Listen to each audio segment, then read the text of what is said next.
Κιτινός.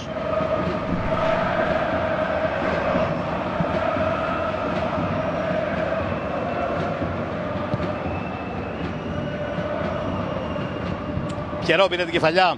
Αναζητώντας τον Λιούμπιτσιτς, έδιωξε ο Μίγας. Κατέβασε ο Μετιέτα και έπαιξε ξανά ο Πιερό. Και παίζει με τον Πινέδα, ο οποίος ανέβασε τον Ρώτα. Ρώτα, γλυκιά σέντρα για τον Πιερό! 1-0 στο 22. Χρειάστηκε 21 λεπτά και 10 δευτερόλεπτα. Ένας εξαιρετικός κεφαλοσφαιριστής για να σκοράρει με το κεφάλι.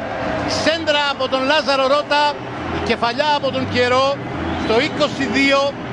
ΑΕΚ Βόλος 1-0.